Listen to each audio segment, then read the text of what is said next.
আপনি এমন দান করলেন সারা বিশ্ব জানে, এটা থেকে দান বলে না, এটাকে বলে অ্যাডভার্টাইজ। এগুলা করতে যাবেন না, এইগুলা করতে যাবেন না। আমরা কিন্তু কারে কোন জায়গায় ধরতে হইব আমাদের সব জানা আছে। যাত্রা দিব যখন একদম কলেজে ছিঁড়ে নিয়ে আইবো। পাগল হাসানের ব্যাপারে কোনো জিনিসের আমরা কাউ বরদাস্ত করবো না, কোনো জিনিস ছাড় দেবো না। আমরা সরাসরি বলে দিলাম শিল্পীরা শোকাহত, কিন্তু আমরা যদি দেখি পাগল হাসানের নিয়ে আপনারা ব্যবসা শুরু করে দিচ্ছেন, তাইলে আমরাও কিন্তু আপনাদের কলিজা চিরা শুরু করে দিব।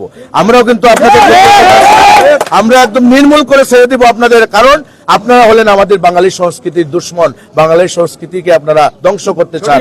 আমরা আপনাদের আলটিমেটাম দিলাম, যে যে বক্তব্য দিচ্ছেন পাগল হাসানকে নিয়ে বিকৃত করছেন, লন্ডনে হোক, বাংলাদেশে হোক, বিশ্বের যে কোনো জায়গায় আমরা যদি খবর পাই পাগল হাসানের পরিবার জানে না, আমরা মিউজিশিয়ানরা সিলেটের কেউ জানি না। যেমন আমাদের পাগল হাসানের একটা ব্যান্ড আছে, ব্যান্ডের চেয়ারম্যান হলো শাওন কর আছে, আজিজ আছে, ওরা জানে না পাগল হাসান কিন্তু ওদের একটা ব্র্যান্ডের একজন মানুষ, সদস্য। তারা যদি জানে না আর আপনারা চাঁদা কালেকশন করেন, আপনারা টেলিভিশনে বক্তব্য দেন, আমরা কিন্তু সরাসরি আইনানুগ ব্যবস্থা নেব। আপনাদের বলে দিলাম, পাগল হাসানকে ভালোবাসেন, পাগল হাসানকে ভালোবাসেন, পাগল হাসানের বাসায় যান, তার মাকে সান্ত্বনা দেন এবং তার ছেলেগুলাকে দেখে আসেন। ভালো কথা, তার কবর জিয়ারত করেন। কিন্তু পাগল হাসান তো কাউকে বলে নাই যে আমাকে সাহায্য লাগবে। আমি যে বলতে চাই, পাগল হাসানকে আপনারা যারা কাছে থেকে দেখছেন তারা বলতে পারবেন পাগল হাসান কি। দূরের থেকে আপনারা না জেনে না বুঝে পাগল হাসানকে নিয়ে চাঁদা উঠাতে যাবেন না। এবং পাগল হাসান চাঁদার মানুষ না, পাগল হাসান যদি টাকার মানুষ হইতো, পাগল হাসান যদি টাকা কামানোর ইচ্ছা থাকতো তাহলে কোটি কোটি টাকার মালিক থাকতো পাগল হাসান। পাগল হাসানের গান গেয়ে আজকে অনেক শিল্পীরা কোটিপতি হয়ে গেছে, কিন্তু পাগল হাসানের বাঁশের বেড়াই রয়ে গেছে এখনো। পাগল হাসান সেই মানুষ ছিল না।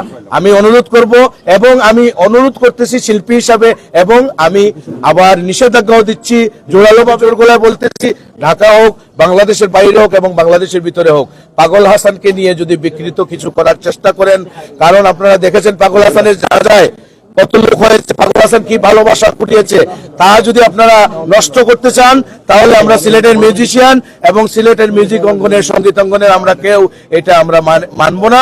এবং আইনানুগ ভাবে আমরা তা কঠোরভাবে আন্দোলনের মাধ্যমে এবং আইনানুগ ভাবে শাস্তির ব্যবস্থা করে আমরা তা ব্যবস্থা নিব। আমরা দয়া করে পাগল হাসানের সম্মান আল্লাহ রাব্বুল আলামিন দিয়েছেন, আপনারা এই সম্মান নষ্ট করতে যাবেন না। না হইলে আমাদের এই বাংলায় আর পাগল হাসান জন্ম নিবে না। যে তাই গুণের কদর নাই, সে তাই গুণী জন্মায় না, সেদিকে লক্ষ্য রাখবেন। সব জায়গায় ব্যবসার চিন্তা করবেন না, পরে কিন্তু এমন একটা অবস্থা হবে।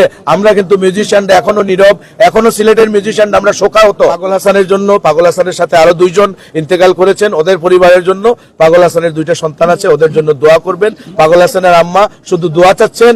আর যেটা দেখার বিষয়, এটা আল্লাহর রাসূল বলছেন, আল্লাহর রাসূল বলছেন যে আপনি যদি কাউকে ডান হাত দিয়ে দান করেন তাহলে বাম হাত যেন টের পায় না। আপনি এমন দান করলেন সারা বিশ্ব জানে, এটা থেকে দান বলে না, এটাকে বলে অ্যাডভার্টাইজ। এগুলা করতে যাবেন না, এইগুলা করতে যাবেন না। আমরা কিন্তু কারে কোন জায়গায় ধরতে হইব আমাদের সব জানা আছে। যাত্রা দিব যখন একদম কলেজে ছিঁড়ে নিয়ে আইবো। পাগল হাসানের ব্যাপারে কোনো জিনিসের আমরা কাউ বরদাস্ত করবো না, কোনো জিনিস ছাড় দেবো না। আমরা সরাসরি বলে দিলাম, শাহজালাল মাজার থেকে আমাদের সিনিয়র মিউজিশিয়ানরা আছেন সিলেটের, আমরা শিল্পীরা আছি, কোনো মিউজিশিয়ান বাকি নেই আমাদের সিলেটে, সব মিউজিশিয়ান এখানে উপস্থিত, সব শিল্পীরা উপস্থিত। আপনারা আমার সাথে একমত তো?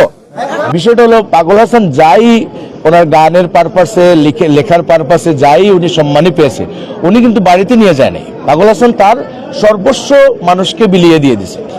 যে পাগল হাসান সর্বস্ব বিলিয়ে দিল, সেই পাগল হাসানের জন্য আজকে চাঁদা কালেকশনের কোনো প্রয়োজন আছে কিনা, এই প্রশ্নটা আমি দর্শক এবং বিশ্বময় আপনারা যারা দেখছেন মিডিয়ার মাধ্যমে তাদের কাছে করতে চাই। যে মানুষ সর্বস্ব বিলিয়ে দিয়ে যায় মানুষের তরে, সেই মানুষের জন্য তো চাঁদা কালেকশনের দরকার আছে কিনা আমার মনে হয় না। আমি একজন শিল্পী হিসাবে অত্যন্ত লজ্জিত, আমি অত্যন্ত মর্মাহত। একে তো আমাদের পাগল হাসান আমাদের একটা মহারত্ন আমরা হারিয়েছি, আমাদের সেই শোক এখনো, পাগল হাসানের এখনো 15-20 দিন হয় নাই মৃত্যুর, এবং মর্মান্তিক মৃত্যু, যেটা আমরা কোনোভাবে মেনে নিতে পারতেছি না। আমরা বিশ্বাস করতে পারতেছি না যে পাগল হাসানের মতো একজন মানুষ আমাদের মধ্যে আর নাই। এটা আমরা এই শোকে কাটিয়ে উঠতে পারতেছি না। ইতিমধ্যে আমরা মিডিয়াতে দেখতেছি যে পাগল হাসান বলেন সাহায্য চাচ্ছেন পাগল হাসানের পরিবারের জন্য। আমি তাদেরকে বলতে চাই, পাগল হাসানের মা কি বলেছেন আপনাদের যে আমাদের জন্য সাহায্য নাও? পাগল হাসানের সন্তান, যে সন্তান মাদ্রাসায় তেলাওয়াত করে 60,000 টাকা সে পুরস্কার পেয়েছে, এই পাগল হাসান ছেলের হাত দিয়ে আবার ওই 60,000 টাকা মাদ্রাসায় দিয়ে আসছে এতিমদের জন্য। হ্যাঁ, এইটা আপনারা আপনারা বিবেক বিবেচনা করবেন, কিন্তু আমরা মিউজিশিয়ান হিসাবে বা শিল্পী হিসাবে আমি আজকে এই শাহজালাল মাজার থেকে আমি স্পষ্ট বলে দিতে চাই, যদি আমাদের পাগল হাসান বলেন, শাহ আব্দুল করিম বলেন, আমরা কারোই অবমাননা এবং কারোই সম্মানহানি আমরা কোনোদিন মেনে নেই নাই। এবং আমরা বিশেষ করে বর্তমান প্রজন্মের যে আমাদের সিলেটকে আবার পরিচিত করিয়ে দিয়েছে বিশ্বময় যে পাগল হাসানকে নিয়ে যদি কেউ ব্যবসার চিন্তা করেন, কেউ ইউটিউববাজি করেন, কেউ যদি চিন্তা করেন নিজে ভাইরাল হবেন, তাইলে আমরা আইনের আওতায় আনবো এবং শক্তভাবে আমরা তা প্রতিহত করব।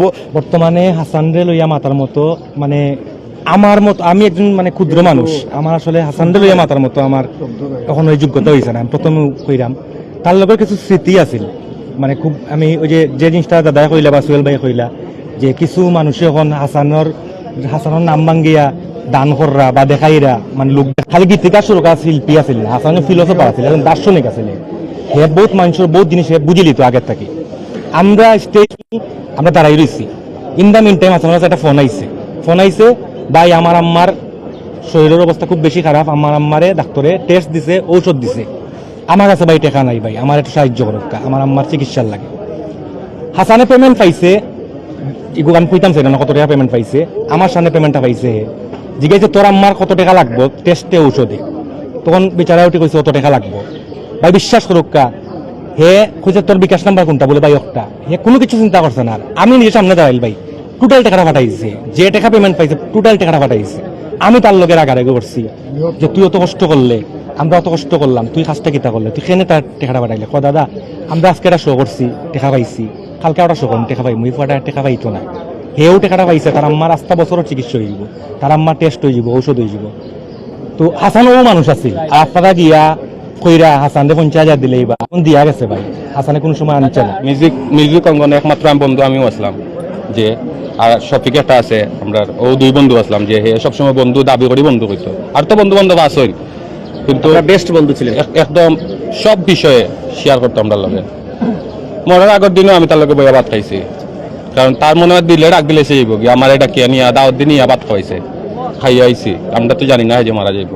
আমরা ব্যান্ডের টি শার্ট বানানি দেওয়া হয়েছে, আমি গতকালকে একটা পোস্ট দিছি, আমরা লোগোটাকে বানানি হয়েছে, আমরা টি শার্টটা হয়তো আমরা সাইজ নেওয়া হয়েছে, আমরা সবার সাইজ নিছে হে, কিন্তু টি শার্টটা আমরা তো আইছে না, এর আগে আমার বন্ধু গেছে গিয়ে সব ওকে ডিজাইন সপ্তাহ লগে ওকে সপ্তাহ হয়ে গেছে, কিন্তু আর একলগে ফিন্দা হয়েছে না। হয়তো আমরা করমু, আমরা বন্ধুর স্মৃতি লাগে আমরা গেঞ্জি আনমু করমু থাকবো, কিন্তু আমরা বন্ধুর লগে তো আর ফিনতে পারলাম না, এই একটা দুঃখ আমরা থাকবো। আর আমি হাসানের বিষয়ে যেটা কইতাম সেটা আমরা সব ফরে মাতমু, আমরা সারা বিশ্বের মাঝে তার গান যতদিন পৃথিবীর বুকে বাঁচিয়া থাকবো, আপনি গাইয়া বাঁচবা, আমরা বাজাইয়া বাঁচমু, আমরা গাইয়া বাঁচমু, হে আমরা এইগুন দিয়া গেছে, সারা বিশ্ব দিয়া গেছে বাঁচবার লাগে। তার গান বাঁচানি কেউ লাগতো না ভাই, তার গান অমর ভাই।